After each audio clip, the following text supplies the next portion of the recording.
16 сентябр бо иштироки асосгузори сулҳу ваҳдати миллӣ пешвои миллат президенти ҷумҳурии Тоҷикистон муҳтарам Эмомалӣ Раҳмон ва раиси маҷлиси миллии Маҷлиси олии ҷумҳурии Тоҷикистон раиси шаҳри Душанбе муҳтарам Рустами Эмомалӣ дар ноҳияи синои пойтахт маҷмӯаи муосири варзишию фароғатӣ ки аз толори муҳташами варзишии UFC Gym ва академияи футболи Ювентус иборат аст, мавриди баҳрабардорӣ қарор дода шуд. Маҷмӯаи варзишию фароғатӣ аз ҷониби соҳибкори ватанӣ раиси шӯрои гурӯҳи ширкатҳои 55 групп Даврон Ҷураев ҷиҳати дар амал татбиқ намудани сиёсати ҳукумати ҷумҳурии Тоҷикистон оид ба оммавигардонии варзиш ва тарғиби тарзи ҳаёти солим дар ҷомеа бо харҷи зиёда аз 30 миллион сомонӣ бунёд гардида аз лиҳози имконият ва шароити мусоиди машқу тамрин дар дигар кишварҳои Осиёи марказӣ назир надорад. дар ин маҷмӯа бештар аз 150 нафар бо ҷои кори доимӣ таъмин гардида, тамоми иншоот дар асоси талабот ва дархости фармоишгар, ҷамъияти дорои масъулияти маҳдуди Дороб-1 бо усули махсус аз ҷониби мутахассисони ширкати маҳаллии Оро-Дизайн бо назардошти санъати меъмории мардуми ориёӣ, ки дар он гил ва хишт масъолияи асосии бинокорӣ ба ҳисоб мерафт, таҳия ва бунёд карда шудааст. маҷмӯаи варзишию фароғатӣ ки аз 3 ошёна иборат аст, асосан дорои варзишгоҳи болопӯшида бо ҳуҷраҳои либосивазкунӣ барои мардон ва занон, толори машқи бадан бо мағозаи фурӯши маводи ғизоӣ ва молҳои варзишӣ, маркази фароғатӣ бо меҳмонхона ва қаҳвахона, маркази барқароршавӣ бо толорҳои маҳси бадан, саунаҳои хушкутар ва бунгоҳи тиббӣ мебошад. дар маҷмӯа ҳамзамон толори мураббиён, синфхонаҳо, ҳаммом, сартарошхона, ҷои шустушӯи либос, ҳуҷраҳои корӣ ва дигар иншоот ёрирасон мавҷуд буда, дар як вақт дар ин иншооти варзишӣ барои машқу тамрини зиёда аз 300 нафар шароити зарурӣ фароҳам оварда шудааст. дар маҷмӯа барои таъмини бехатарии мизоҷон технологияи муосир аз қабили камераҳои назоратӣ ва дастгоҳҳои воридшавӣ бо шинохти чеҳра васлу насб гардида, системаи мӯътадил нигоҳ доштани ҳарорати бино низ амал мекунад. зимни боздид аз толори муҳташами варзишии UFC Gym ба сарвари давлат муҳтарам Эмомалӣ Раҳмон иттилоъ дода шуд, ки дар ин ҷо завқмандони варзиш сарфи назар аз синну сол метавонанд ба обу тоби бадан, вазнбардорӣ, намудҳои гуногуни варзиш аз ҷумла гӯштини ҷудо, ҷиу-ҷитсуи бразилӣ, бокс, кикбоксинг, йога ва дучархаронӣ машғул шаванд. машғулияти варзишии гурӯҳӣ барои занон ва кӯдакон низ мутобиқ ба талаботу меъёрҳои байналмилалӣ сурат мегиранд. бо мақсади фаъолияти мунтазам ва ҷорӣ намудани усулҳои нави машқу тамрин ба толори варзишии мазкур бо тавсияи федератсияҳои варзишии масъул аз хориҷи кишвар мутахассисони соҳибтаҷриба ҷалб гардида, барои баланд бардоштани сатҳи хизматрасонӣ мураббиён ва мутахассисони ватанӣ ҳамаҷониба омода карда мешаванд. толори варзишӣ бо охирин насли таҷҳизоти баландсифат муҷаҳҳаз карда шуда, беҳтарин фазои машқу тамрин барои мизоҷон фароҳам аст. иншооти мазкур инчунин аз толори тамрини обу тоби бадан ва вазнбардорӣ, минтақаи тамрин барои тобоварии ҷисмонии бадан, ҳуҷраҳои либосивазкунӣ, толори занона ва минтақаи кӯдакона иборат мебошад. толори занона дорои ҳуҷраҳои машқи бадан, дучархаронӣ ва саунаи хушкутар буда, дар он тамрини инфиродӣ ва гурӯҳӣ бо таҷҳизоти махсус гузаронида мешавад.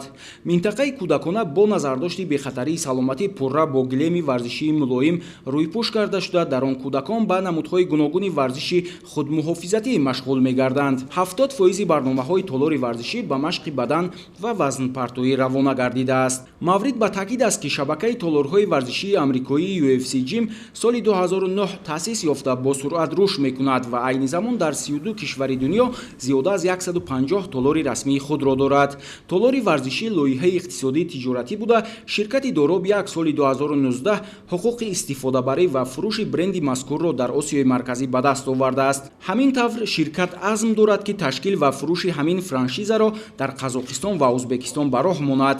ҳамзамон то соли 2030 ифтитоҳи боз 30 толори варзишӣ дар давлатҳои ҳамсоя ба нақша гирифта шудааст. лоҳияҳо дар замини атрофи 1 гектар ҷойгир шуда, масоҳати умумии зери сохтмон зиёда аз 10 000 метри мураббаъро ташкил мекунад. лоҳияҳои мо, ки ба ҷамъияти дорои масъулияти маҳдуди Дороб-1 тааллуқ доранд, лоҳияҳои иқтисодӣ мебошанд, вале ҳар ду лоиҳа ҳадафи оммавигардонии варзишро доранд дар ҷумҳурии Тоҷикистон. UFC Gym лоиҳаи бузург аст ва дар Осиёи марказӣ якум толори варзишӣ мебошад, ки бо ҳамин бренд, бо ҳамин франшиза кушода шуда истодааст. мизоҷон пас аз машқҳо метавонанд аз хизматрасонии гуногун аз ҷумла мағзи бадан, физиотерапия, лимфадренаж, ГМС ва дигарро истифода баранд. яке аз усули навтарини тамрин ин ГМС мебошад, ки имконият медиҳад дар муддати 20 дақиқа машқи 1,5 соатаро гузаронанд. ин технологияи тамрин барои варзишгарон бисёр усули самарабахш буда дар муддати кӯтоҳ мизоҷ ба партофтани вазн ва зебо гардонидани бадан ноил мегардад. сипас пешвои миллат муҳтарам эмомалӣ раҳмон аз шароиту имконияти фароҳамгардида дар академияи ювентус дар ҷумҳурии тоҷикистон ки нахустин мактаби футболи касбии аврупоӣ барои кӯдакон ба ҳисоб меравад шинос гардида ба иқдоми муассис баҳои баланд доданд. баландии майдони болопуштаи футболи академия 17, дарозияш 80 ва паҳноияш 40 метрро ташкил дода айни замон дар миёни майдонҳои болопуштаи академияҳои амалкунандаи ювентус дар ҷаҳон бузургтарин ба ҳисоб меравад.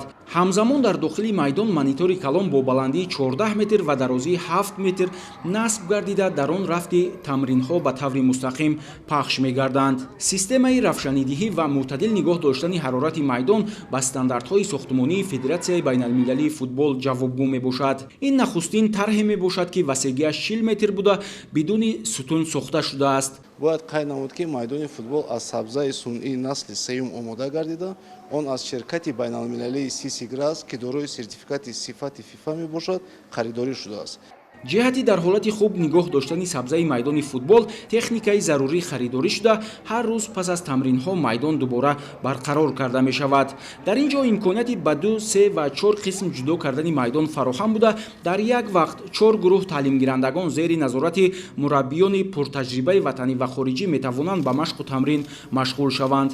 дар майдони футболи академия имконияти баргузории мусобиқаҳои байналмилалӣ миёни бозингарони то 16 сола низ вуҷуд дорад.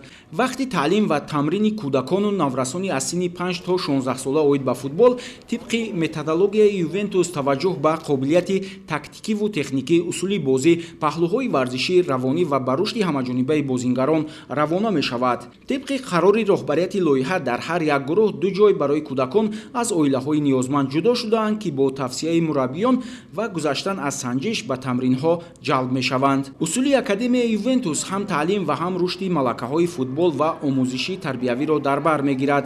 аз ҷанбаи фароғатӣ ва эҷодии бозии футбол сар карда бозингарон ба фаъолиятҳое ҷалб мешаванд ки ба рушди ҳамаҷонибаи онҳо дар муҳити бехатар нигаронида шудаанд.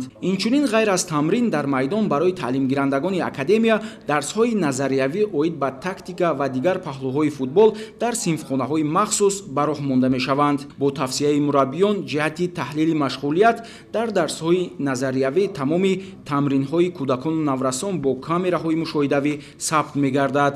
дар академия ба рушди ҷисмонии кӯдакону наврасон низ таваҷҷӯҳи махсус зоҳир гардида онҳо дар толори махсус ба машқҳои ҷисмонӣ ва обу тоби бадан ҳам ҷалб карда мешаванд. тибқи маълумот ҳамасола дар шаҳри Турини Италия ҷоми ҷаҳон байни академияҳо ташкил мегардад ки беҳтарин таълимгирандагони академияи ювентус дар шаҳри Душанбе интихоб гардида метавонанд дар ин мусобиқа иштирок намуда маҳорати худро нишон диҳанд. зимни баргузории ҷоми ҷаҳон миёни дигар академияҳо намояндагони клуби футболи ювентус кӯдакону наврасонро назорат карда дар ҳолати маъқул донистан баъдан онҳоро ба санҷиш ҷиҳати идома додани фаъолияти бозингарӣ дар Аврупо метавонанд даъват кунанд. таъкид гардид ки академияи ювентус дар шаҳри Душанбе ба ҷуз майдони футбол боз аз синфхона, ҳуҷраҳои либосивазкунӣ, ҳаммом, саунаи хушк, толори обу тоби бадан, маҷлисгоҳ ва ҷойи назорати волидайн иборат мебошад. ҳамзамон вобаста ба шарту шароите ки академия дорад корхонаву муассисаҳои давлатӣ ва ширкатҳои хусусӣ дар қисмати бегоҳии рӯз метавонанд тибқи шартнома майдони футболро ба иҷора гиранд. ҳадафи академия он аст ки аз ҳисоби насли наврас футболбозони моҳирро тарбия намуда дар оммавигардонии варзиш ва тарзи ҳаёти солим ва боз ҳам рушд бахшидани футбол дар мамлакат саҳмгузор бошад. мавриди таъкид аст ки клуби футболи касбии ювентус яке аз қадимтарин ва маъруфтарин бошгоҳҳои ҷаҳон ба ҳисоб рафта дар Аврупо 15 миллион мухлис дорад. ювентус серҷоизатарин клуби италия буда дар мусобиқаҳои аврупоӣ ҳам ҷоизаҳои зиёдро ба даст овардааст. бошгоҳи ювентус академияи кӯдаконаи футболи худро дошта, он бо барномаҳои махсуси тамринии худ аз дигар академияҳои футбол фарқ мекунад. маҳз бо таҳризии барномаҳои омӯзишӣ аз ҷониби мутахассисони итолиёвӣ, академияи ювентус дар зиёда аз 50 кишвари дунё 65 намояндагии худро дорад.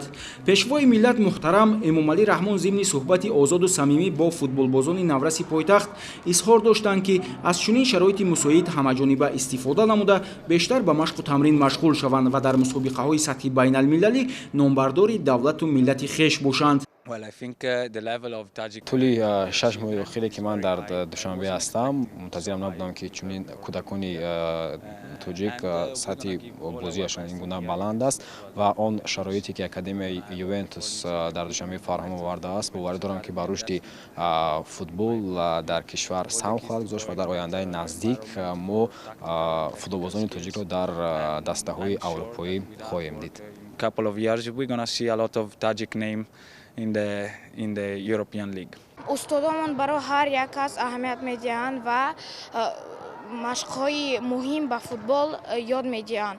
хеле нағз боис кунӣ туро ба олимпиадаҳо мебаранд ва мисли бозингарони Месси, Роналдо машҳур шуданат мумкин мебошад. дар ошиёнаи сеюми бинои маҷмӯаи варзишию фароғатӣ 30 ҳуҷраи корӣ барои кормандон ва роҳбарияти ширкати холдингии Доробиак ҷойгир карда шуда бо тамоми таҷҳизоти зарурӣ таъмин мебошад. ширкат аз соли 2014 дар самти бунёд ва пешбурди толорҳои варзишӣ кор карда дар ояндаи наздик ташкили боз 150 ҷойи корро ба нақша гирифтааст. ширкати холдингии Доробиак дорои аввалин ва ягона шабакаи толорҳои варзишӣ буда, ҳадафи он пешбурди тарзи ҳаёти солим ва оммавигардонии варзиш мебошад. ҳамзамон ширкати Доробиак дорандаи франшизаи толорҳои варзишӣ дар ҷумҳурии Тоҷикистон, Қазоқистон ва Ӯзбекистон буда, қароргоҳи он дар шаҳри Душанбе ҷойгир аст.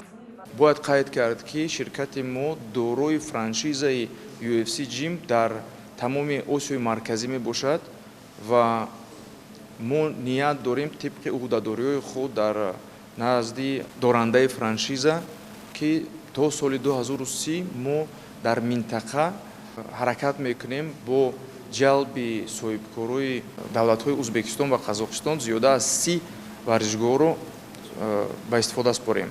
дар ширкат ба касбият ва рушди ҳамаҷонибаи мураббиён аҳамияти аввалиндараҷа равона мегардад. маҳз ҳамин аст, ки ҳар як мураббӣ қабл аз ба кор қабул шудан якчанд марҳилаи омӯзиш ва курсҳои махсусро гузашта баъдан ба фаъолият мепардозад. ширкат на танҳо дорои толорҳои варзишӣ, балки дар самти хӯрокҳои варзишӣ ва барқароршавии варзишгарон низ фаъолияти назаррас дорад. ширкати холдингии Доробиак дар оянда ҷиҳати оммавигардонии варзиш ва таблиғи тарзи ҳаёти солим диққати аввалиндараҷа дода, бо бунёди маҷмӯаҳои варзишии ҷавобгӯ ба талаботи байналмилалӣ дар вилоятҳои Хатлон ва Суғд барои тандурустии аҳли ҷомеа шароити боз ҳам беҳтарро фароҳам хоҳад овард. 55 ҷим дар худ толорҳои 55 ҷим Combat, 55 ҷим Aqua, 55 ҷим Ladies ва 55 ҷим Spirit дар бар мегирад. охирин толори ширкат 55 ҷим Combat санаи 3 сентябри соли ҷорӣ ифтитоҳ гардид. тамоми толорҳои варзишии ширкат дорои таҷҳизоти ҷавобгӯ ба стандартҳои байналмилалӣ буда, системаи кондитсионер, вентилятсия, оби гарм ва панелҳои аз нерӯи офтоб барқдиҳанда насб гардиданд. дар саҳни бинои маҷмӯаи варзишию фароғатӣ таваққуфгоҳ барои 65 воситаи нақлиёт бунёд гардида, атрофи иншоот чароғон ва бо шинонидани гулу буттаҳои ороишӣ сабзу хуррам карда шудааст.